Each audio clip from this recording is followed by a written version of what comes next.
Hello, friends. This is Dr. Benzode, and I'm back with a new video. And today we are going to discuss about medical emergencies in dental practice.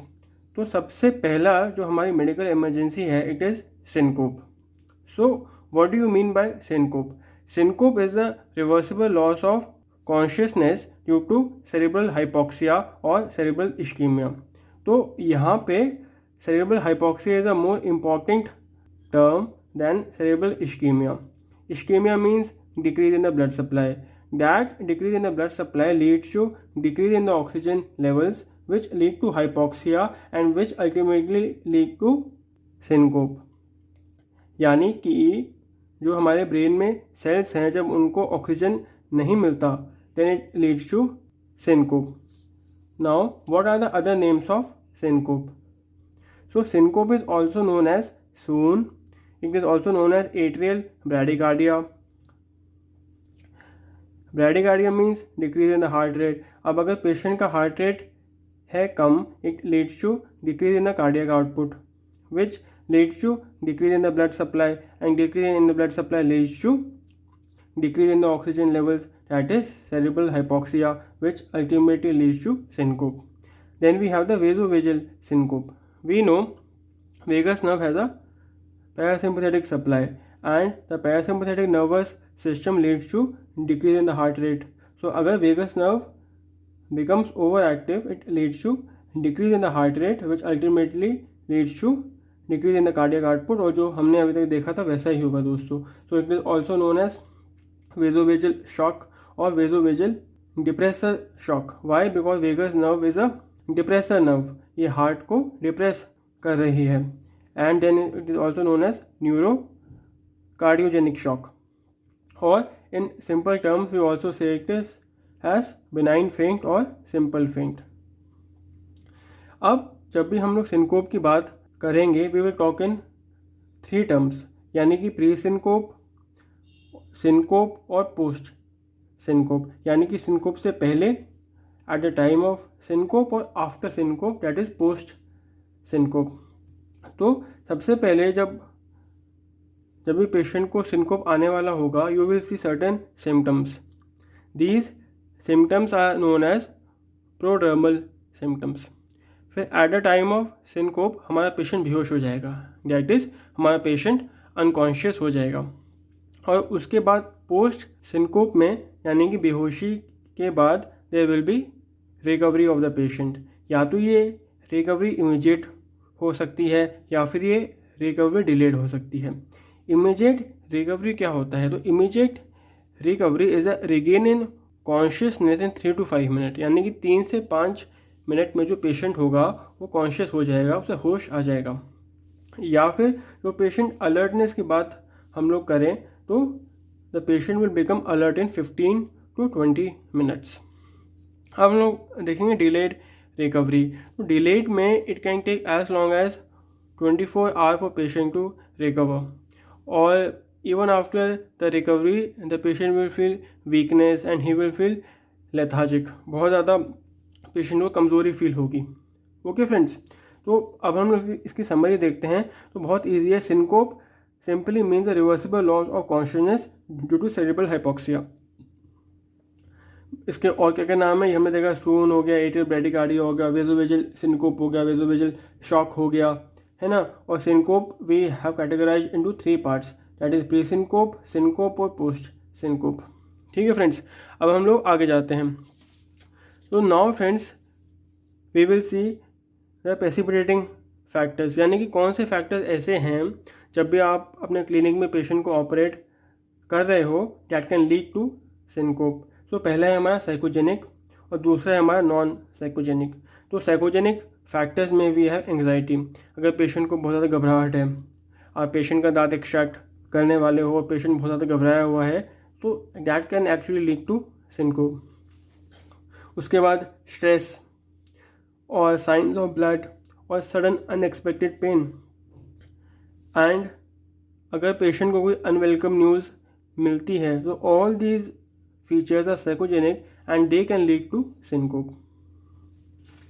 Then we go on to the non-psychogenic factors like the hot humid environment, अगर बहुत ज़्यादा गर्मी है, exhaustion, अगर patient बहुत ज़्यादा थका हुआ है, और अगर पेशेंट बहुत देर से इरेक्ट पोस्चर में खड़ा हुआ है, यानी कि इरेक्ट इसमें पोस्चर में क्या होगा, there will be decrease in the blood supply to the brain. क्यों? Because the blood has to travel against gravity. और male gender is also a precipitating factor. Age 18 to 35 years of age को syncope ज़्यादा होता है। Then we go on to pre syncope. हमने देखा था कि जब भी हम प्री सिंकोप की बात करेंगे we will talk about prodromal symptoms, यानी कि सिंकोप आने से पहले ही यू कैन टेल कि पेशेंट को सिंकोप आने वाला है। तो the early symptoms of pre syncope are anxiety, जो पेशेंट का फेस होगा पेल हो जाएगा, there will be warmth feeling of the face, बहुत ज़्यादा पसीना आएगा, excessive sweating on the forehead, heart rate उसका स्टार्टिंग में बढ़ जाएगा, तो देयर विल बी टैकीकार्डिया, और जो एक्सट्रीमिटीज़ होंगी पेशेंट की दे विल बिकम कोल्ड। और जब हम लोग लेट सिम्टम्स की बात करेंगे देयर विल बी डिजीनेस, जो हमारे पेशेंट का प्यूपिल होंगे they will dilate and we will see yawning, and in the latest stages we will see bradycardia, heart rate patient का कम हो जाएगा। So friends, now we go on to the management और the treatment of syncope. So the first thing in the management of syncope is do not panic. आपको panic नहीं होना है, you have to be काम। उसके बाद we will first have to do positional changes. अब हम लोग डिफरेंट टाइप ऑफ पोजिशंस देखेंगे। तो ये वाली जो हमारी पहली पोजिशन है इट इज़ स्टैंडिंग इरेक्ट। उसके बाद we see the patient is sitting erect. अब ये वाली पोजीशन में पेशेंट लेटा हुआ है, तो वी कॉल दिस सुपाइन और रिक्लाइंड पोजीशन। और इस वाली क्या कहते पोजीशन में पेशेंट आधा लेटा हुआ है और आधा उठा हुआ है, so we call this semi supine और सेमी रिक्लाइंड।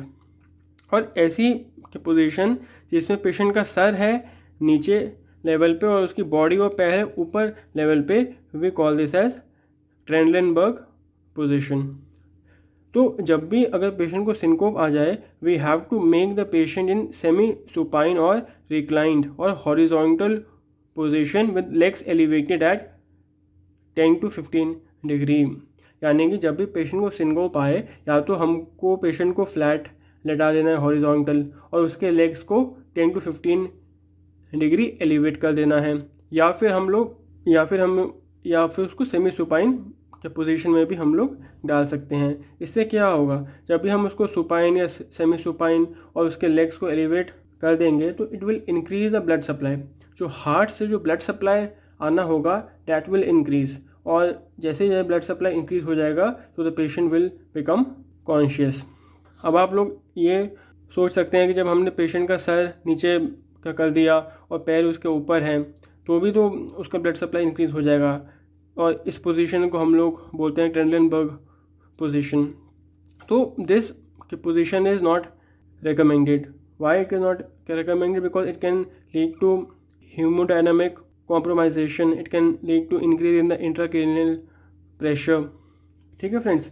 और अगर कोई फीमेल वो पेशेंट है जो प्रेग्नेंट है तो उसको अगर सिंकोप आ जाता है तो we have to follow the LL rule, यानी कि left lateral left decubitus position. उसके बाद what we have to do, we have to arouse the patient. तो कोई भी ठंडा पानी होगा उसके मुंह पे डालेंगे, we will place some cold towels on the face and we will also do pain induced arousal, and then we can use aromatic spirit of ammonia. जब हम एरोमेटिक स्पिरिट ऑफ अमोनिया उसको सूंघाएंगे it will act as a respiratory stimulant and also as a vasomotor stimulant. Then the last is drugs. तो we will give anti vagus drugs. हमने starting में देखा था कि vagus has a parasympathetic supply, यानी कि it is leading to bradycardia, that is decrease in the heart rate which is in turn leading to decrease in the blood supply. So we have to stop the bradycardia, so we give vagolytic drug like, या फिर anti cholinergic drug like atropine sulphate, और dose क्या होगी, it will be 0.6 milligram IV और IM। So I am hopeful friends कि इसके बाद आप सिंकोप कभी नहीं भूलेंगे, and if something happens in your clinic you will able to manage such a patient. So thank you friends.